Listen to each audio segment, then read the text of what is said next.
नमस्कार, आदाब, सत श्री अकाल। जय हिंद दोस्तों, कैसे हैं आप लोग? उम्मीद करते हैं कि आप लोग बहुत ही अच्छे होंगे और आपकी पढ़ाई भी बहुत अच्छे चल रही है।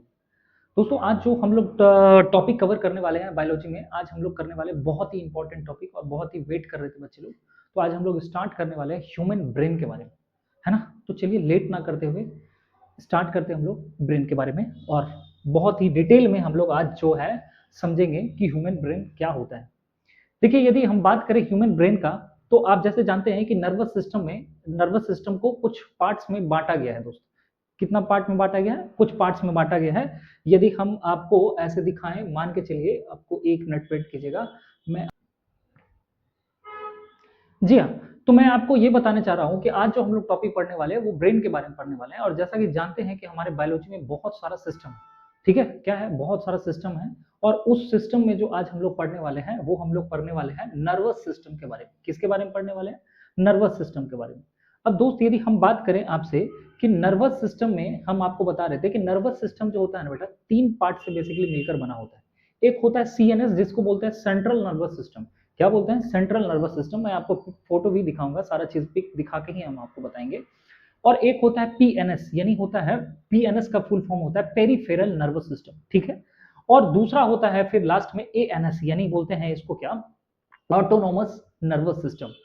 यहां तक बेसिकली आप समझ में आ गया कि नर्वस सिस्टम को बेसिकली कुछ पार्ट्स में बांटा गया है। क्या कराया है? कुछ पार्ट्स में बांटा गया है, जिसको बोलते हैं सीएनएस, सेंट्रल नर्वस सिस्टम।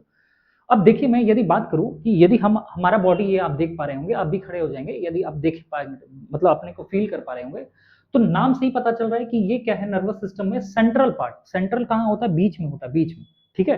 तो बीच में हम आपको फोटो भी दिखाएंगे। तो इसीलिए यहाँ पर बोला गया है कि क्या है ये, यहाँ पर सेंट्रल नर्वस सिस्टम। और सेंट्रल में क्या पड़ता है? बीच में पड़ता है आपका क्या? ब्रेन पड़ता है और स्पाइनल कॉर्ड पड़ता है। आई होप कि यहाँ तक समझ में आ गई होंगी। और पेरिफेरल नर्वस सिस्टम मतलब होता है कि परिधि, यानी किनारों पे, किनारों पे, समझ रहे बात? तो इसको बोलते हैं क्या? Peripheral nervous system. I hope कि समझ में आ रहा होगा। हमने फिर से बताया आपको कि सीएनएस मतलब क्या होता है? सेंट्रल नर्वस सिस्टम, जो कि बीच का पार्ट है। और आपको पेरिफेरल नर्वस सिस्टम मतलब होता है कि किनारों पे, यानी परिधियों पे काम करता है, ठीक है? अब सेंट्रल नर्वस सिस्टम क्या होता है? जिसको ब्रेन और स्पाइनल कोड में पढ़ना रहता है। किसमें? सीएनएस में, सेंट्रल नर्वस सिस्टम में। और आज का जो हम लोग जो टॉपिक लेने वाले हैं वो सीएनएस ही पढ़ने वाले हैं। सीएनएस में हम लोग आज ब्रेन को पढ़ने वाले हैं। लेकिन आप यहाँ पर देखेंगे कि पेरिफेरल नर्वस सिस्टम में यहाँ पर क्या होता है? नर्व्स होता है। क्या होता है? नर्व्स। अब नर्व क्या होता है सर, बताइए। देखिए, नर्व क्या होता है मेरे दोस्त, यदि आप ये समझिए कि आप किसी भी चीज को छूते हैं, पानी को, आप पानी को छूते हैं तो आप देखिए आपको क्या लगता है? फील आता है गर्म, है ना? बहुत ज्यादा गर्म, और आप तुरंत हाथ हटा लेते हैं। ऐसा हुआ कैसे? ऐसा इससे हुआ कि आपके हाथ में ना बहुत सारा क्या है? नर्व है, नर्व, है ना? वो नर्व सिग्नल किसको देता है दोस्त? ब्रेन को सिग्नल देता है। किसको देता है? ब्रेन को सिग्नल देता है। अच्छा, तो यानी कहने का मतलब ये क्या है? एक नर्व है, ये काम का चीज है। और जो कहां पर है? किनारों पे है, हमारे हाथ पैर सब में। आप कहीं पर पैर रखें और आपका कांटा चुभ गया, लेकिन वो वहां दर्द जो है वो कैसे पता चला आपको ब्रेन को? तो मतलब कोई ना कोई नर्व नीचे से लेके आया। तो आप ये चीज समझ पा रहे होंगे कि सेंट्रल नर्वस सिस्टम में ब्रेन होता है और बीच में पड़ता है आपको क्या? ये आपका स्पाइनल कोड। लेकिन हाथ में, पैर में, और जहां किनारे किनारों पे जो मतलब रहता है एक वायर, आप समझ सकते हैं, वो क्या है? नर्व है। कितना होता है सर नर्व? 43 पेयर्स होता है। क्या कितना होता है? 43 पेयर्स, ये याद रखिएगा। अच्छा, 43 पेयर्स जो होता है ना, क्रेनियल नर्व उसमें से 12 पेयर होता है। क्रेनियल मतलब माथा में, माथा से जो निकलता है। आप ऐसे समझिए कि हमने आपको बताया कि ब्रेन है और स्पाइनल कोड है, ठीक है? तो माथा के बाद जो, मतलब ब्रेन से जो निकलेगा बेटा, ब्रेन से जो नर्व इधर किनारे किनारे में रहेगा, उसको क्या बोलेंगे? क्रेनियल नर्व बोलेंगे। कि क्या बोलेंगे? Cranial nerve. कितना होता है? 12 पेयर में, ठीक है? अब ये काम क्या करता होगा? तो ऑफकोर्स हमने बताया अभी आपको कि they transfer message to the brain. यहां से ये क्या करेगा? क्रेनियल नर्व का है, तो ये क्या करेगा? ट्रांसफर कर देगा मैसेज। किसको? ब्रेन को। ये चीज समझ में आया? अब आइए भैया, स्पाइनल नर्व, ये क्या करेगा सर? ये ट्रांसफर करेगा मैसेज किसको? स्पाइनल कॉर्ड को। तो ये चीज भी आप समझ गए होंगे, ठीक है?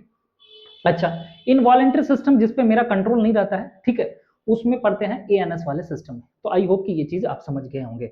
अच्छा, चूंकि मैंने बताया कि आपको कि चूंकि आज नर्वस सिस्टम में मेन पार्ट क्या है ह्यूमन नर्वस सिस्टम का? सर मेन पार्ट है ब्रेन। तो आज हम लोग ब्रेन के बारे में पढ़ते हैं, ठीक है? अब इस तरह से आप देख पा रहे होंगे पिक्चर्स में, है ना? ये ब्रेन हो गया, ये मिडिल वाला पार्ट, और यहां से नीचे जो देख रहे हैं ये क्या है? ये आपका नर्वस हो गया। और ब्रेन से जो निकल रहा है ना, आप ऐसा समझिए सीपीयू से जो वायर निकल रहा है ना? सीपीयू से जो वायर निकलते, ये क्या है? नर्व है, ठीक है? मैं और आपको पिक्चर्स यहाँ पर दिखाऊंगा, लेकिन इससे पहले कुछ फैक्ट है जो हम लोग ब्रेन से रिलेटेड पढ़ लेते हैं। देखिए, जैसा कि जानते होंगे कि साइंस के बहुत सारे ब्रांचेज होते हैं, और उस साइंस के ब्रांच में यदि हम ब्रेन का स्टडी जिस ब्रांच में किया जाता है ना दोस्त, जिस ब्रांच में किया जाता है उसको क्या बोलते हैं हम लोग? न्यूरोलॉजी बोलते हैं। न्यूरोलॉजी साइंस के जिस ब्रांच में स्टडी किया जाता है, ठीक है। आई होप कि यहाँ तक समझ में आ गया कि साइंस के जिस पार्ट में हम लोग जिस ब्रांच में इसका स्टडी करते हैं उसको न्यूरोलॉजी बोलते हैं। अब आपको ये भी पता होगा कि जो एक्सपर्ट होते हैं न्यूरोलॉजी के, है ना, बात समझ रहे, जो एक्सपर्ट होते हैं मतलब आप ऐसा समझिए कि कोई जो डॉक्टर ब्रेन से रिलेटेड होते हैं, ब्रेन के डॉक्टर, जैसे दांत के डॉक्टर को आप क्या बोलते हैं? डेंटिस्ट बोलते हैं। आई होप कि समझ पा रहे होंगे। तो ब्रेन के डॉक्टर को क्या बोला जाता है? न्यूरोलॉजिस्ट बोला जाता है, क्योंकि वो ब्रेन के स्पेशलिस्ट है, ठीक है। ब्रेन को स्टडी न्यूरोलॉजी। लेकिन न्यूरोलॉजी में भी आप डॉक्टर बताइए सर कि जो ब्रेन के डॉक्टर होते हैं उसको न्यूरोलॉजिस्ट कहा जाता है, यानी ये एक्सपर्ट होते हैं। आई होप कि समझ पा रहा होगा। सर आपसे पूछा जाएगा कि लोकेशन कहाँ होता है हमारा ब्रेन का? लोकेशन कहाँ होता है? तो बिलो द क्रेनियम। भाई साहब आप जो ब्रेन देख पा रहे हैं ना, है ना, ये ब्रेन नहीं है हमारा, ठीक है। ये है क्या? ये है कपाल, है कपाल। यदि यहाँ पर यहाँ से यहाँ तक आप इसको खोपड़ी बोलेंगे, खोपड़ी, ये खोपड़ी बोलेंगे। लेकिन ये जो है ना, ये है ना, इसको आप क्या बोलते हैं? इसको आप ऐसा समझिए कि ये क्या है? स्कल है, स्कल, ठीक है। स्कल, हाँ स्कल बोल सकते हैं आप इसके। और इसके अंदर में क्या है? हमारा ब्रेन है। इसके अंदर में हमारा ब्रेन है, ठीक है। तो एग्जैक्ट लोकेशन आप बोल सकेंगे तो क्या बोलेंगे? Below the cranium, below the cranium, ठीक है। आई क्रेनियम क्या हो गया बता दिया हमको, ये ढक्कन खोलेंगे तो यहाँ पर एक छोटा सा है। सर ये बताइए कि ये क्रेनियम में कितना बोन्स होता है? सर 8 बोन होता है, 8 बोन, ठीक है। कितना बोन होता है? 8 बोन्स होते हैं हमारे क्रेनियम में, ठीक है। 8 बोन। बोन का टॉपिक जब आएगा तो हम बहुत अच्छे से फिर बताएंगे एक एक चीज करके। फिलहाल ये समझिए। सर अब एक चीज बताइए कि हाँ, ये चीज तो हमने बता दिया आपको लोकेशन क्या होता है, और वेट कितना होता है सर ब्रेन का? ब्रेन का वेट कितना होता है? सर देखिए, ब्रेन का वेट यदि बात करें तो मेल में जो होता है ना, मेल में 1350 से लेकर 1450 के बीच में होता है मेल का। और यदि फीमेल में बात करें तो 1250 से लेकर 1350 ग्राम के आसपास होता है। महिलाओं का ब्रेन छोटा होता है पुरुषों की तुलना में। मेल का जो ब्रेन होता है ना, ब्रेन का साइज। लेकिन हालांकि ये चीज नहीं होता है कि कहीं फीमेल का ब्रेन यदि छोटा है तो फीमेल का दिमाग भी छोटा होता है, ऐसा बिल्कुल नहीं है। मेल का दिमाग बड़ा होता है लेकिन फीमेल का दिमाग छोटा होता है। और ऑन एन एवरेज आपसे पूछा जाए कि ऑन एन एवरेज बताइए कि इंसान का दिमाग का वजन कितना होता है, तो 1300 से लेकर 1400 ग्राम का होता है। ये चीज आप समझ गए होंगे, ठीक है। आगे बढ़ जाइए। बाकी चिल्ड्रंस जो जानते हैं, छोटा है बच्चा है तो 350 से 400 ग्राम का होता है। टोटल बॉडी वेट का लगभग 5 से 7% ब्रेन का जो है मतलब ये चीज छेक लेता है ना। वी यूज ओनली 5 से 7% total brain capacity our daily time, ठीक है। तो ये चीज हो गया। हम आपको बताते हैं ये चीज। तो हम आपको बता रहे थे एक चीज कि अब ध्यान से समझिएगा कि ब्रेन का अब यहाँ तक तो हमने आपको फैक्ट बताया कि ब्रेन के बारे में, कि हम लोग किस ब्रांच में स्टडी करते हैं, ये सब चीज हमने बता दी। चलिए अब यहाँ से कहानी को थोड़ा सा स्टार्ट करते हैं कि ब्रेन का हमने क्या बताया कि आपका लोकेशन कहाँ है। आप बोलेंगे बिलो द क्रेनियम। तो क्या आपको क्या लगता है कि ये ढक्कन खुलेगा तो आपका ब्रेन दिखेगा? नहीं, ऐसा भी नहीं है। देखिए, ब्रेन मान के चलिए जहां भी है ना, उसको एक ना लेयर से क्या है, एक लेयर से ढका हुआ है। बात समझ रहे? एक लेयर है इसके ऊपर जिसका नाम क्या है? मेनिंजिस नाम है। क्या नाम है इसका? मेनिंजिस। अब हम आपको लेके चलते हैं मेन टॉपिक पे, जहां से हम आपको पिक्चर्स दिखा के बहुत अच्छे से हम आपको जानकारी देते हैं। यहाँ पर जैसा कि हमने आपको बता रहा था कि एक बार देख लीजिए, यहाँ पर ब्रेन है, ये ब्रेन बीच में है, आपको फोटो दिख रहा होगा, और ये स्पाइनल कॉर्ड है, ये भी हम आपको दिखा रहे हैं। अब देखिए, ब्रेन से जो निकलेगा तो आपको ये पर मैंने आपको बताया फिर क्या होगा। स्पाइनल कॉर्ड से जो भी ब्रांच निकल रहा है, इधर से देखिए, इधर से जो निकल रहा है, आप गर्म पानी छोड़े और ये आपको सारा इंफॉर्मेशन दे रहा है, ये ब्रेन को दे रहा है कि ब्रेन बोल रहा हाथ हटाओ। बात समझ में आ रहा है? आई होप कि ये चीज समझ में आ रहा होगा, ठीक है। तो ये चीज सेंट्रल नर्वस सिस्टम का ही मतलब ये पार्ट है, और पेरिफेरल नर्वस सिस्टम जो कि हमने बताया कि नर्वस सिस्टम में पढ़ना रहता है, ठीक है। आप यहाँ पे भी देख सकते हैं, है ना, सेंट्रल नर्वस सीएनएस, और ये होता है इधर पीएनएस, ठीक है, पेरिफेरल नर्वस सिस्टम। अब थोड़ा सा हम लोग क्या करते हैं, आगे बढ़ते हैं। अब हम आपको बताते हैं कि जैसा कि हमने बताया कि भाई हमारा जो ब्रेन है ना, ब्रेन के ऊपर में का एक लेयर है, लेयर का नाम क्या है? मेनिंजिस। क्या नाम है दोस्त? मेनिंजिस नाम है। अब देखिए यहाँ पर मेनिंजिस, ये रहा हमारा ब्रेन। इस ब्रेन को यदि खोल रहे हैं ना तो इस तरह करके ना 3 लेयर होता है। एक लेयर ये है ना, दूसरा लेयर इस तरह से, एक लेयर ये, दूसरा लेयर ये, तीसरा लेयर। आई होप कि आप देख पा रहे होंगे, ठीक है। और इस तीसरे लेयर के अंदर में हमारा ब्रेन क्या रहता है? एक सुरक्षित रहता है। एक हिस्ट्री में एक कैरेक्टर है, नाम सुने होंगे, राजा राम मोहन राय। हिस्ट्री में आप पढ़े होंगे। राजा राम मोहन राय का ना इसी वजह से मौत हो गया था, क्योंकि उसमें ना एक ब्रेन में इसी मेनिंजिस में एक प्रॉब्लम हो गया था। मेनिंजाइटिस एक रोग होता है, बीमारी होता है, जो हो गया था राजा राम मोहन राय हिस्ट्री में।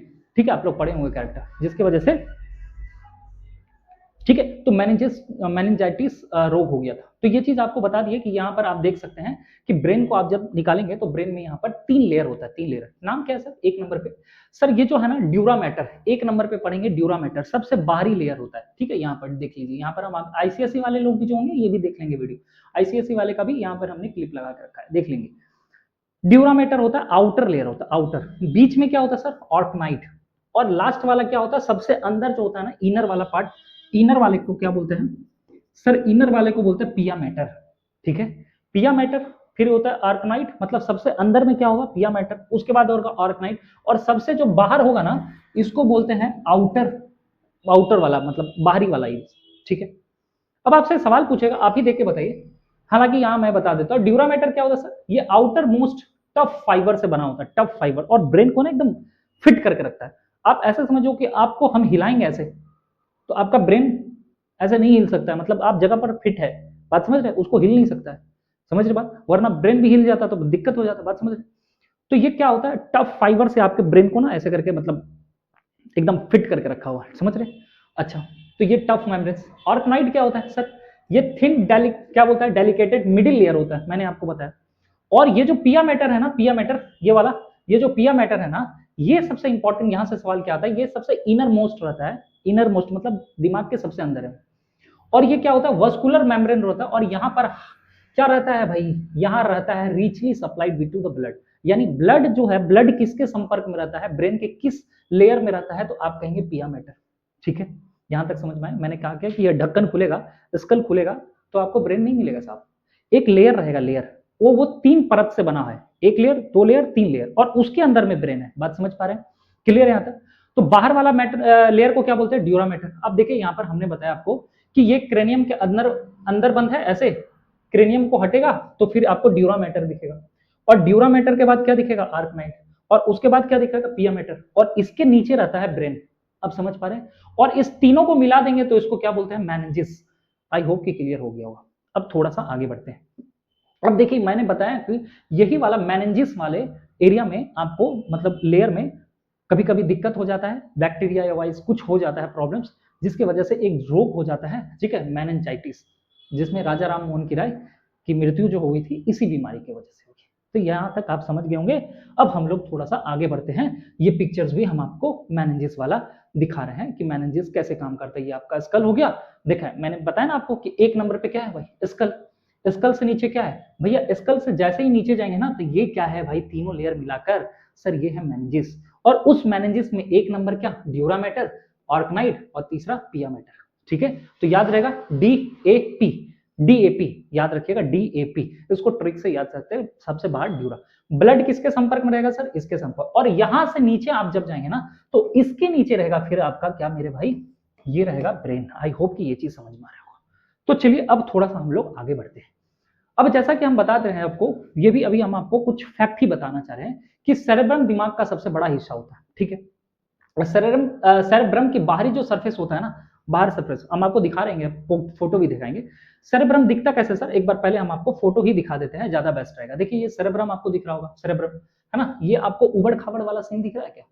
हाँ भाई साहब, आपको उबड़ खाबड़ देखा? कभी ये प्लेन वाला दिख रहा होगा आपको, यही और दूसरा पिक्चर, हाँ ये वाला पिक्चर देखिए भाई साहब, आपको दिख रहा है कभी ये उबड़ खाबड़? अंदर से ये वाला एरिया है ना, अंदर से ये वाला, फिर ये प्लेन वाला एरिया है, फिर ये गड्ढा वाला एरिया है, फिर ये प्लेन वाला है, गड्ढा वाला आपको दिख रहा होगा, ये प्लेन वाला एरिया है, गड्ढा अब दिख रहा होगा, है ना, यही है आपका सेरेब्रम। ये क्या है? सेरेब्रम। तो चलिए थोड़ा सा क्या करते हैं हम इसको, ये हम आपको बताना चाहते हैं कि ये है क्या बेसिकली। तो देखिए सेरेब्रम का बाहरी जो सरफेस होता है ना, बाहरी सरफेस जो हम आपको पिक्चर में अभी दिखाए, वो क्या रहता है? उबड़ खाबड़ होता है, और इसमें एक रिज होता है। रिज क्या होता है? ऊंचा वाला जो एरिया था, ठीक है, उसको रिज बोला जाता है। और ग्रूव क्या होता है? ग्रूव मतलब अभी अंदर वाला हिस्सा जो हम आपको दिखाएं, अप भी है डाउन भी है, अप भी है डाउन में, समझ में आ रहा होगा आई होप किसी। इसका फायदा क्या होता है? इसका फायदा ये होता है कि मान के चलिए कि कोई चीज को हम आपको बता रहे हैं कि कोई भी चीज को, मेरे पास तो कोई चीज नहीं है, मान के चलिए कोई भी चीज को हम फोल्ड कर देंगे, मतलब आप ऐसे समझिए कि ये एक पेज है ना, ये ऐसे है, मान के चलिए इसको हमको क्या करना है, ये बहुत बड़ा है, इसको थोड़ा सा आप ऐसे करिए कि इसको क्या करेंगे, थोड़ा सा ना मोड़ देंगे, ऐसे ऐसे ऐसे करके ना मोड़ देंगे। तो कोई भी चीज को मोड़ देने से क्या हो जाएगा? कोई चीज को मोड़ देने से क्या होता है? ये इसका सरफेस एरिया क्या होता है? सरफेस एरिया क्या होता है इसका? बहुत ही ज्यादा क्या होता है, बढ़ जाता है, और ये ऐसे टाइप का है, कभी गड्ढा है कभी है, और इस चीज को जब फोल्ड करेंगे मतलब खोलेंगे तो सोचिए कितना बड़ा है, बात समझ पा रहे हैं। तो आई होप कि ये चीज हम समझा पा रहे होंगे कि हमारा ब्रेन में गड्ढा है, कभी ऊपर है कभी, और उसको जब सीधा करेंगे ना बाबू, सीधा, समझ पा रहे हैं, तो सीधा करेंगे तो बहुत बड़ा हो जाएगा। कोई भी चीज को आप जब फोल्ड करते हैं तो छोटा हो जाता है, और उस चीज को फिर धीरे धीरे खोलते रहेंगे तो बड़ा हो जाएगा, बात समझ रहे। तो ब्रेन में भी है, आपका इंटेस्टाइन में भी आप इसी तरह से क्वाइल टाइप का बना हुआ है, लेकिन उस क्वाइल को जब खोलेंगे तो भाई बहुत बड़ा हो जाएगा, बात समझ पा रहे होंगे आई थिंक, ठीक है। तो इसका फायदा ये होता है कि सरफेस एरिया जो है ना सर, इसका बढ़ जाता है, जिससे ब्रेन के सेल, सरफेस एरिया ज्यादा बढ़ेगा, ठीक है, और उसमें ब्रेन का सेल बहुत ज्यादा आ जाएगा, है ना। और ब्रेन के सेल को न्यूरॉन बोलते हैं मेरे भाई, क्या बोलते हैं, न्यूरॉन बोलते हैं, ठीक है, समझ में आ रहा है। और ये ब्रेन का सेल जो है ना, ये न्यूरॉन ज्यादा से ज्यादा फिट हो जाएगा, और इसीलिए हम फिर आराम से सोच पाएंगे, बात समझ रहे हैं। तो ज्यादा से ज्यादा सरफेस एरिया बढ़ जाता है, आई होप कि समझ पा रहे होंगे, बात समझ रहे। इसीलिए उसमें क्या किया जाता है, ऐसे ऐसे मतलब फोल्डेड वाला ट्री रहता है, ठीक है। और हर हेमिस्फीयर के अंदर क्या होता है, दो हिस्से है हेमिस्फीयर के अंदर, हर हेमिस्फीयर मतलब जो भी हेमिस्फीयर है क्रेनियम का, दो हिस्सा होता है, ये भी हम आपको दिखाई देते हैं, तब ज्यादा आप समझ पाएंगे। देखिए भाई, ये आपको दिखा, ये हिस्सा आपको दिख रहा है, इसका ये वाला हिस्सा दो हिस्सा होता है, ठीक है। पहले तो हम आपको क्या बताएं, ये भैया ऐसा आपको प्लेन दिखेगा, प्लेन वाला हिस्सा, कभी देखिए समतल दिख रहा है, कभी ये। अब मान के चलिए कि हमने आपको बताया ये सारा चीज को ना खोल देंगे, ऐसे करके खोल देंगे, खोल देने से क्या हो जाएगा, खोल देने से क्या हो जाएगा, आप ये पिक्चर्स में यहाँ पर देखिए, यहाँ पर ये वाला क्या है, फोल्डेड है ऐसे करके ब्रेन में, और इसी चीज को ब्रेन में ऐसे करके फिट किया गया। सर इसको कॉइल को बड़ा करेंगे तो क्या होगा, बड़ा हो जाएगा। सर सरफेस एरिया बड़ा होने से क्या हो जाएगा कि इसमें बहुत ज्यादा से ज्यादा क्या हो जाएगा, न्यूरॉन जो है ना, न्यूरॉन है ना, न्यूरॉन आ जाएगा बहुत ज्यादा, ठीक है, बात समझ पा रहे हैं। और इसका क्या होता है, इसको दो पार्ट्स में बांटा गया था भाई, लेफ्ट हेमिस्फीयर में और राइट हेमिस्फीयर में, क्लियर है, यहां तक आई समझ पा रहे होंगे, लेफ्ट हेमिस्फीयर और राइट हेमिस्फीयर। तो वही चीज हम यहाँ पर बता रहे थे कि यहाँ पर कि भैया सेरेब्रम को दो भागों में बांटा जाता है, लेफ्ट हेमिस्फीयर और राइट हेमिस्फीयर में, जैसा कि हम आपको बताएं। और हर हेमिस्फीयर के अंदर दो लेयर होता है मेरे भाई, दो लेयर, एक होता है आउटर लेयर और एक होता है इनर लेयर। मतलब आप ऐसे समझिए, यदि पिक्चर्स होगा मेरे पास तो हम आपको ये भी पिक्चर्स दिखाते हैं, हम आपको ये भी पिक्चर्स दिखाते हैं कि यहाँ पर कि दो लेयर कैसे होते हैं। यदि आपको यहाँ पर पिक्चर दिख जाए, हाँ, यदि आप यहाँ पर देख पा रहे होंगे तो हम आपको पिक्चर्स दिखाना चाह रहे हैं। देखिए आपको ये पिक्चर्स दिख रहा होगा, है ना, ये पिक्चर्स दिख रहा होगा, ये अंदर का पेड़, ये अंदर का पोर्शन है ये, ठीक है। यदि हम आपको दिखाएं तो ये अंदर का पोर्शन है, आप देखिए ये अंदर का पोर्शन है कि नहीं, ठीक है, बात समझ रहे हैं। ये क्या है, अंदर का पोर्शन है यहाँ पर, है ना, और ये होगा बाहर का पोर्शन, ये वाला, ठीक है। आप देखिए अंदर का पोर्शन क्या है, ये व्हाइट है, आपको दिख रहा है, या व्हाइट, ये वाला एरिया, है ना, ये वाला एरिया आपको व्हाइट दिख रहा है। और किनारे किनारे में जो है ना बेटा, किनारे किनारे में ये देखिए ग्रे टाइप का है, ये क्या है, ग्रे टाइप का है, बात समझ रहे हैं। ब्रेन को बहुत बहुत अच्छे से डिटेल में बता रहे हैं। आप देखिए ना यहाँ पे ग्रे पार्ट है, और ये क्या है ये क्या है, एक व्हाइट पार्ट है। तो आउटर, अच्छा आप ही बताइए, अब आप ही बताइए, यहाँ से हम हटा दे रहे हैं कि आपको व्हाइट पार्ट कहाँ दिख रहा है, अंदर में दिख रहा है या किनारे में दिख रहा है। तो आप बोलेंगे सर ये जो व्हाइट पार्ट है ना, ये मुझे अंदर में दिख रहा है ना, ये इनर वाला पार्ट है, और आउटर पार्ट में क्या दिख रहा है, ग्रे पार्ट दिख रहा है ना। तो यही चीज हम आपको बताना चाह रहे थे कि थोड़ा सा, हाँ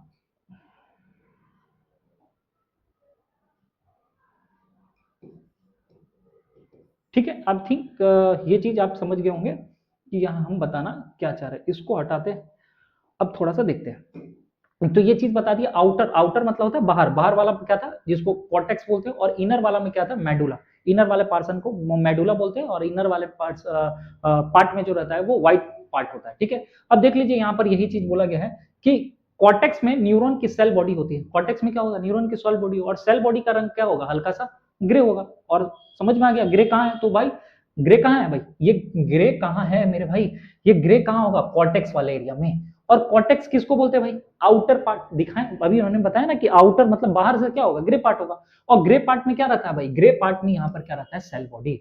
और यही इसी के पास में क्या कहता है, ग्रे पार्ट, ग्रे मैटर रहता है। सर ग्रे मैटर की खास बात क्या है, क्यों, काम क्या करता है ये ग्रे मैटर। देखिए ये ग्रे मैटर क्या करता है, कॉर्टेक्स वाला ये ग्रे मैटर जो मूरा होता है ना, बहुत सारी फोल्डेड हम अभी आपको दिखाए थे, है ना, इसको क्या बोलते हैं, गायरी, और यहाँ पर सल्की, ये उभरे हुए हिस्से होते हैं रिज, और ये धसे हुए हिस्से होते हैं, कहाँ होता है सर, दिखाइए, अभी हमने आपको बताया, ये वाला आप देखिए वाला, ये वाला दिख रहा है आपको, ये वाला गड्ढा, है ना, ये चीज। तो gyri and sulci are to the brain ridge and grooves, समझ में आ रहा है। जो उभड़ा वाला हिस्सा है इसको क्या बोला जाता है बताइए, उभड़ा वाला जो हिस्सा है ना, यहाँ पर आप देख पा रहे होंगे, यहाँ पर इसको क्या बोलते हैं ये, और सल्की किसको बोलते हैं, सल्की यहाँ पर किसको बोलते हैं, देखिए यहाँ पर आप देख पा रहे होंगे, यहाँ पर भी ये पिक्चर्स आप देख पा रहे हैं, आपको ये वाला एरिया दिख रहा है, ये है ना, ये आपको इसको क्या बोलते हैं सल्की, यहाँ पर आप देख पा रहे होंगे है ना, गड्ढा बना हुआ है, और उभरा जो हुआ है ना इसको क्या बोलते हैं गायरी हिस्सा। आई होप कि यहाँ तक समझ में आ गया होगा ब्रेन के बारे में, ठीक है। तो अब क्या करते हैं हम लोग, थोड़ा सा आगे बढ़ते हैं, अब ये चीज के बारे में भी हम आपको बताएंगे कि ये क्या चीज है ना, इसको क्या बोलते हैं नहीं बोलते, ये लास्ट में हम आपको बताएंगे, ये बहुत इंपॉर्टेंट चीज है, इसको हम लास्ट में बताएंगे। चलिए थोड़ा सा अब आगे बढ़ते हैं। अब देखिए यहाँ पर ये चीज तो हमने बता दिया था, बहुत लोग पूछेंगे कि ऑरिजिन के आधार पर क्या होता है, तो ऑरिजिन के आधार पर हमने बता दिया कि ये क्रैनियल है और स्पाइनल नर्वस सिस्टम होता है, 12 पेयर होता है, 21 पेयर। फंक्शन के आधार पर है ना, फंक्शन के अभी तो हम लोग बंटवारा किए थे, लेकिन फंक्शन के आधार पर सोमैटिक नर्वस सिस्टम यानी वॉलंटरी वाला, और ऑटोनोमस नर्वस सिस्टम इनवॉलंटरी, मतलब आपको बता दिया था ना, वही चीज याद कीजिए हम आपको बताए थे, ठीक है। तो सोमैटिक नर्व सिस्टम इनवॉलंटरी जिसपे मेरा कोई कंट्रोल नहीं होता, और ऑटोनोमस नर्व सिस्टम मतलब समझ में आ रहा है, जिसपे यहाँ पर मेरा कंट्रोल रहता है और यहाँ पर मेरा कंट्रोल नहीं रहता है। ये सब तो पार्ट आपका था जो कि थोड़ा सा आगे बढ़ते हैं। अब देखिए यहाँ से यहाँ तक में हमने आपको बताया कि बीमारी क्या होता है, मेनिंजिस क्या है, मेनिंजिस से होने वाला रोग क्या है, ब्रेन दिखता है तो ब्रेन में कुछ फोल्ड होते हैं, फोल्ड कैसा होता है, ठीक है, फोल्ड वाले हिस्से को क्या बोलते हैं, सारा चीज हम आपको बता दी। यहाँ तक में आपको समझ में आ गया होगा कि गायरी क्या है और सल्की क्या है, ये सब आपको समझ में आ ही गया होगा। अब देखिए हम आपको ब्रेन के बारे में बताते हैं कि भैया ब्रेन जो होता है, ब्रेन का 3 पार्ट्स होता है। अब ये फोटो में आपको बहुत अच्छा दिख रहा होगा, यदि आप देख पा रहे होंगे तो फोटो में बहुत ही अच्छा दिख रहा होगा, गड्ढा भी दिख रहा होगा और प्लेन सरफेस एरिया भी दिख रहा होगा, समझ पा रहे, यही चीज के बारे में बता रहे थे। देखिए ब्रेन का ना 3 पार्ट होता है, कितना पार्ट्स होता है बेटा, मेन टॉपिक अब यहां से स्टार्ट हो रहा है, ध्यान से सुनिए। ब्रेन का 3 पार्ट्स होता है बेटा, फोर ब्रेन, मिड ब्रेन और हेड ब्रेन, ठीक है। आपको चलिए हम यहाँ पर दिखाते हैं, आपको यहाँ पर दिख पा रहा होगा, ये देखिए ये क्या है, फोर ब्रेन, ये है फोर ब्रेन, ये हेड ब्रेन और ये मिड ब्रेन, ठीक है। यहाँ पर भी आप देख लीजिए, ठीक है, ठीक है, बात समझ में आ रहा है। ये क्या है, मिड ब्रेन का हिस्सा है, और ये यहाँ क्या है, ये फोर ब्रेन है, ठीक है। यहाँ तक क्लियर है। आगे बढ़ जाते हैं तो ये पिक्चर्स में हम आपको दिखाते हैं, अब यहाँ पर पढ़ाते हैं, ध्यान से समझिए। पार्ट्स ऑफ द ब्रेन, भैया पार्ट्स ऑफ ब्रेन में हमने क्या बताया कि पहला 1 नंबर पे क्या होता है बाबू, फोर ब्रेन, क्या होता है फोर ब्रेन। फोर ब्रेन में क्या क्या आता है, थैलेमस पढ़ना रहता है, हाइपोथैलेमस पढ़ना रहता है और सेरेब्रम पढ़ना रहता है, ठीक पा रहा है, यहाँ तक में कोई डाउट नहीं है कि मैंने क्या बताया कि ये क्या है, पार्ट्स ऑफ द ब्रेन में 1 नंबर पे क्या है, 1 नंबर पे है ये सर फोर ब्रेन, 2 नंबर पे क्या है सर मिड ब्रेन, और तीसरा नंबर पे क्या है हिंड ब्रेन। आई होप कि ये समझ पा रहे हो। फोर ब्रेन किसको बोलते हैं, आगे वाला हिस्सा, ठीक है, फोर ब्रेन। मिड ब्रेन तो आप जान ही रहे हैं यहाँ पर, और हिंड ब्रेन मतलब होता है पीछे वाला, भाई साहब पीछे वाला, याद रखिएगा पीछे वाला हिस्सा, इसको बोला जाता है हिंड ब्रेन, ठीक है। तो फोर ब्रेन में क्या पढ़ना रहता है, थैलेमस पढ़ना रहता है, हाइपोथैलेमस पढ़ना रहता है और सेरेब्रम पढ़ना रहता है, ठीक है। और सबसे यदि पूछा जाए कि ब्रेन का सबसे लार्जेस्ट हिस्सा कौन सा है भाई, तो ये क्या है, ये लार्जेस्ट सब पार्ट है, सबसे बड़ा largest part of the brain कौन सा, फोर ब्रेन। अब इस लार्जेस्ट पार्ट में भी सब लार्जेस्ट सब पार्ट ब्रेन का क्या है, सेरेब्रम है। कहां दिखता है सर, दिखता कैसा है, देखिए देखिए भाई, सेरेब्रम आपको दिख रहा है ना, और ये सेरेब्रम किसका हिस्सा है, ये सर हमने आपको बताया कि ये सर किसका हिस्सा है, फोर ब्रेन का हिस्सा है, ठीक है। यहाँ पर भी आप देखिए सेरेब्रम आपको दिख रहा है बड़ा सा पार्ट, और ये सेरेब्रम किसका पार्ट है सर, सेरेब्रम किसका पार्ट है, देख लीजिए यहाँ पर सेरेब्रम किसका पार्ट है, ये फोर ब्रेन का पार्ट है, बात समझ में आ रहा है। तो फोर ब्रेन में क्या क्या पढ़ना है, थैलेमस पढ़ना, हाइपोथैलेमस, सेरेब्रम, ठीक है। यहाँ से कोई सवाल आपसे नहीं छूटेगा। वीडियो पसंद आ रहा है तो लाइक भी कीजिएगा भाई, है ना। अब आपको मिड ब्रेन पता है, मिड ब्रेन का कोई पार्ट्स नहीं होता है ना, कोई मतलब सब पार्ट नहीं होता है, इसको आराम से पढ़ लेंगे, smallest part of the brain होता है, सबसे छोटा होता है, ठीक है। हिंड ब्रेन क्या है, हिंड ब्रेन में आपको पॉन्स फेरोलाई पढ़ना है, मेडुला ओबंगलाटा के बारे में पढ़ना है, और सेरिबेलम के बारे में पढ़ना है। और सेरिबेलम के याद रखिएगा कि स्मॉलेस्ट सब part of the brain cerebellum को बोला जाता है, किसको बोला जाता है, सेरिबेलम। लार्जेस्ट सब पार्ट बोला जाएगा, लार्जेस्ट सब पार्ट तो आप सेरेब्रम, लेकिन लार्जेस्ट ब्रेन का पार्ट बोला जाएगा, सब पार्ट मतलब क्या होता है कि उसके अंदर में भी, ठीक है। लेकिन ब्रेन का सबसे बड़ा हिस्सा पूछा जाएगा तो आप क्या बोलेंगे, फोर ब्रेन बोला जाएगा। आई होप यहाँ तक समझ में आ गया। तो चलिए थोड़ा सा आगे बढ़ते हैं। अब हम लोग 1 नंबर पे सबसे पहले क्या करते हैं कि फोर ब्रेन नहीं पढ़ते हैं हम लोग हिंड ब्रेन से पढ़ते हैं, हिंड ब्रेन से पॉन्स फेरोलाई पढ़ेंगे, मेडुला ओबंगलेटा, सेरिबेलम के बारे में। तो हम लोग स्टार्ट करते हैं सेरिबेलम के बारे में, यहाँ से स्टार्ट करेंगे, फिर मेडुला ओबंगलेटा यहाँ से पढ़ेंगे, अब वो मजा भी आएगा ब्रेन का पार्ट। तो हम लोग कौन सा ब्रेन का हिस्सा पढ़ने वाले हैं, हिंड ब्रेन के बारे में। किसके बारे में दोस्त, हिंड ब्रेन के बारे में। यहाँ पर देख लीजिए हिंड ब्रेन, और हिंड ब्रेन में क्या लेते हैं, सेरिबेलम। चलिए तो स्टार्ट करते हैं हम लोग। तो देखिए यहाँ पर लिखे दिए हैं हिंड ब्रेन, और हिंड ब्रेन में लिखे हैं फंक्शन ऑफ सेरिबेलम। ठीक है दोस्त, यदि हम आपसे ये कहें कि बहुत बार आप देखे होंगे, कहाँ पर आप अपने आसपास वाला एरिया में देखे होंगे या फिर होली में देखते होंगे, लाल पानी चढ़ा लेता है आदमी, है ना, लाल पानी चढ़ाने के बाद फिर तो भाई अबे तेरा भाई ये कर देगा, बात समझते होंगे, बोल मतलब समझ रहे हैं, लाल पानी मतलब शराब पी लेता है, अल्कोहल पी लेता है, फिर अपने पे रहता ही नहीं मेरे भाई, है ना, फिर अपने पे रहता ही नहीं, एकदम जो मन फिर वो बोलने लगता है ना, कभी कभी तो भाई बहुत कुछ बोल देता है ना, बात समझ में आ रहा है। और साथ ही साथ एक चीज और भी देखे होंगे, इससे देखिए आपको सब याद हो जाएगा।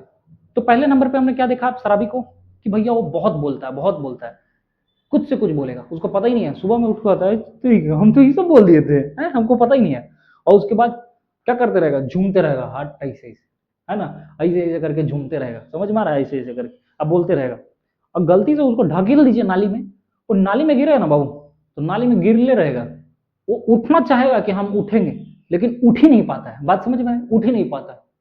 कारण क्या है सर, रीजन क्या है, अब हम आपको बताते हैं। देखिए दोस्त, यदि लाल पानी चढ़ा लेंगे ना दोस्त, लाल पानी यानी शराब चढ़ा लेंगे, तो आपका आपका जो हिंड ब्रेन वाला हिस्सा है ना, हिंड ब्रेन में भी कौन सा हिस्सा मेरे भाई, हिंड ब्रेन में भी कौन सा हिस्सा, सेरिबेलम, समझ में आ रहा है, हिंड ब्रेन में भी कौन सा हिस्सा, सेरिबेलम। सेरिबेलम क्या हो जाता है दोस्त, सेरिबेलम क्या हो जाता है, यदि हम आपको दिखाएं, यहाँ पर देखिए, यहाँ पर आपको दिख रहा है ये वाला सेरिबेलम वाला हिस्सा, ये वाला हिस्सा, ये सेरिबेलम यहाँ पर, ठीक है, ये क्या होता है, ये जो है ना डीएक्टिवेट हो जाता है, मतलब शराब पिए और डीएक्टिवेट, पहले एक्टिवेट है तो आप आराम से बात कर रहे हैं हमसे, और जैसे ही डीएक्टिवेट, स्पीकिंग पावर पे यही कंट्रोल होता है। अभी हम आपसे बात कर पा रहे हैं तो हम आपसे सोच समझ के बात कर पा रहे हैं, कि सोच समझ के बात करके हम क्या बोल रहे हैं, नहीं बोल रहे हैं, बात समझ में आ गया हो। तो सेरिबेलम का क्या क्या चीज पे मतलब कंट्रोल रहता है, यानी आपके मतलब बॉडी में, आप ये समझिए कि आप जो भी कुछ बोल रहे हैं ना, स्पीकिंग पावर पे कंट्रोल किसका है भैया, सेरिबेलम का, समझ पा रहे हैं।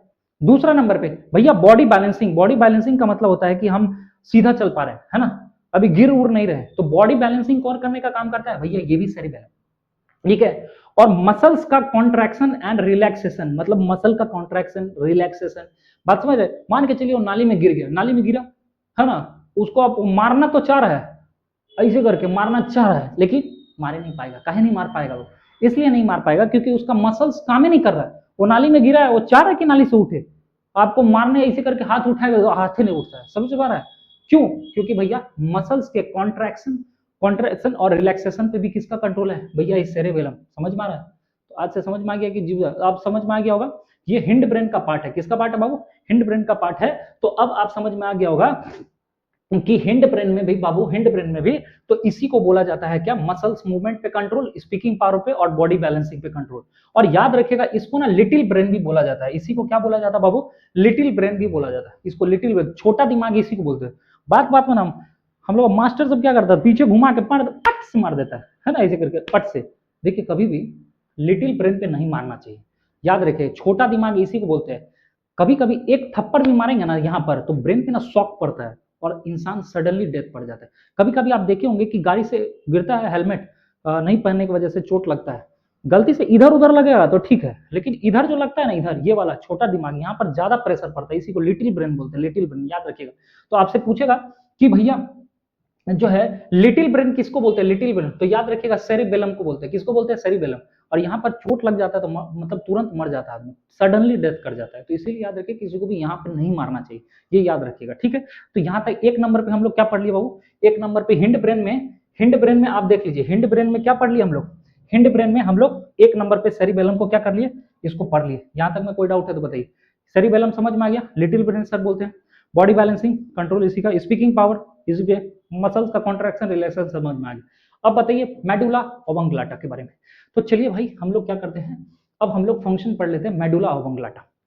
सर देखिए मेडुला ओब्लंगेटा का काम क्या होता है, देखिए ये भी बहुत अच्छे से हम बताएं आपको, इतने अच्छे से क्लियरिटी ना मेरे भाई बुक में नहीं मिलेगा, इसको हम बहुत अच्छे से तोड़ के बता रहे हैं, बहुत अच्छे से समझा रहे हैं, आज तक आपको पता ही नहीं रहेगा कि अच्छा हमको पता ही नहीं था कि ये सब भी ब्रेन का काम है। तो मेडुला, सबसे पहले सवाल आएगा मेडुला ओब्लंगेटा किसका पार्ट है मेरे भाई, अभी हमने बताया आपको ये हिंड ब्रेन का है, ये हिंड ब्रेन का पार्ट है, किसका पार्ट है मेरे भाई, हिंड ब्रेन का। अब देखो मेरे भाई क्या होता है कि मेडुला ओब्लंगेटा का काम क्या होता है, सर इसका काम होता है इनवॉलेंट्री रिएक्शन पर कंट्रोल करना, इनवॉलेंट्री रिएक्शन पे कंट्रोल करना। आधा से ज्यादा बच्चा बोला होगा कि इनवॉलेंट्री रिएक्शन क्या होता है सर, पता ही नहीं हमको। देखिए हमारे बॉडी में इनवॉलेंट्री रिएक्शन किसको बोलते हैं ये समझिए, हमारे बॉडी में दिन भर में बहुत सारा रिएक्शन होते रहता है, दिन भर में बहुत सारा बॉडी का रिएक्शन होता है। अब उसमें से कुछ रिएक्शन पे मेरा कंट्रोल रहता है, ठीक है। मैंने आपको क्या बताया कि इनवॉलेंट्री रिएक्शन क्या है, दिन भर में बहुत सारा रिएक्शन होते रहता है, सॉरी माफी चाहते हैं। तो इनवॉलेंट्री रिएक्शन मतलब होता है कि दिन भर में बहुत सारा रिएक्शन हमारे बॉडी में होता है जिस पे मेरा कंट्रोल नहीं रहता है। बात समझ में आ रहा है? जिस पे मेरा कंट्रोल नहीं रहता है उसी को क्या बोलते हैं भैया? Involuntary reaction. तो सर इस पे किसका कंट्रोल रहता है? सर इस पे कंट्रोल रहता है मेडुला ओब्लांगेटा का। इस पे रहता है मेडुला ओब्लांगेटा का फंक्शन। और ये मेडुला ओब्लांगेटा किसका पार्ट है? हिंड ब्रेन का पार्ट है। आई होप कि समझ पा रहे होंगे। तो यानी कहने का मतलब क्या है कि इनवॉलेंट्री रिएक्शन पे किसका कमांड रहता है? इनवॉलेंट्री रिएक्शन पे कमांड रहता है मेडुला ओब्लांगेटा का। अब उसमें भी हम एक तो पार्ट है यहां पर वाइटल रिएक्शन, यहां पर दिख पा रहा होगा वाइटल रिएक्शन, और एक होता है एसेसरी रिएक्शन। सर ये वाइटल रिएक्शन क्या होता है? देखिए वाइटल रिएक्शन ये होता है, और सब पे कंट्रोल किसका है भाई? ये सब पे कंट्रोल है मेडुला ओब्लांगेटा का। लेकिन ध्यान से समझिएगा कि सर वाइटल रिएक्शन एक ऐसा रिएक्शन है जिसको मेरे भाई गलती से भी आप रोकने का प्रयास करें ना, गलती से भी आप उसको कंट्रोल करने का कोशिश किए तो सडनली मर जाएंगे, सडनली मर जाएंगे, सडनली डेथ हो जाएगा। मतलब आप बताना क्या चाह रहे हैं? अब आपको बताइए, यहां पे लिख दिया डेथ, डेथ मतलब इसको कंट्रोल कीजिए, आप तुरंत मर जाएंगे। एग्जाम्पल पे जाइए ज्यादा समय। एक नंबर पे रिस्पायरेशन, आप चाह के भी आप सांस नहीं रोक पाएंगे, रोक लीजिए, आप रोक के दिखाइए कि 1 घंटा हम रोक पा रहे सर, हम आपका बस है इस पे? नहीं है। इस पे बस किसका है? Medulla oblongata. और इसको यदि गलती से भी आप कंट्रोल किए ना रिस्पायरेशन को, सडनली डेथ कर देंगे, मर जाएंगे। ठीक है। डाइजेशन, आप खाना खा लीजिए, लड़की सब पिज्जा खा लेती है, बर्गर खा लेती है, गोलगप्पा बड़का बड़का उड़ा देती है, और उसके बाद बोले गोलगप्पा आज मत पचना। ऐसा हो ही नहीं सकता है कि नहीं पचेगा, पचेगा ही पचेगा। यानी डाइजेशन को हम ये बोल देंगे, देखो भाई आज ना बहुत नाराज है भाई, मेरा तो ब्रेकअप हो गया है ना, आज मत पकना, आज एकदम मतलब समझ में आ रहा है? तो क्या होगा? डाइजेशन नहीं होगा क्या? डाइजेशन फिर भी होगा, क्योंकि आप पे उसका कंट्रोल ही नहीं है। बात समझ रहे हैं? तो डाइजेशन हुई एक नंबर पे, आप समझ पा रहे होंगे। तो ये चीज हम आपको बता दिया कि भैया डाइजेशन जो है, ठीक है, डाइजेशन भी क्या है, ये डाइजेशन भी क्या है, रिस्पिरेशन हुआ, डाइजेशन हुआ, हार्ट बीट, आपका हार्ट बीट जो धड़कता है दिल, आप उसको बोले भैया ऐसा कर, तू 10 मिनट तक ना धड़क मत, भैया तू धड़क मत, 10 मिनट तक ना मत धड़को, हार्ट बीट धक धक धक धक। फिर क्या होगा मेरे भाई बताओ? फिर ये होगा कि आप कुछ नहीं होंगे, आप फोटो में टंग जाएंगे, है ना, राम नाम सत्य है वाला फिर आने लगेगा फीलिंग, समझ रहे? तो हार्ट बीट आप चाहिए ना चाहिए, जिस दिन भैया रुकेगा आप समझ जाइएगा कि हाँ कुछ गड़बड़ है।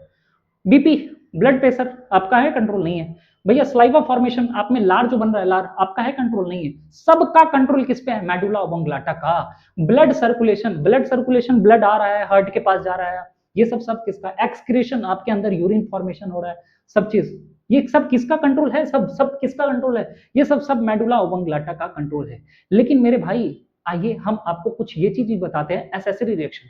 हालांकि इस पे भी मेरा कंट्रोल नहीं है, लेकिन फिर भी इसको कंट्रोल करने का कुछ हद तक भी प्रयास करेंगे ना तो मरेंगे नहीं, ये याद रखिएगा। लेकिन इस पे भी कंट्रोल मेरा है नहीं, इस पे भी कंट्रोल मेडुला ओब्लांगेटा का। लेकिन हाँ फिर भी मान के चलिए कि 5-10% यदि रोकने का प्रयास करते हैं तो मरेंगे नहीं, ध्यान से समझिएगा। एक नंबर पे क्या है मेरे भाई?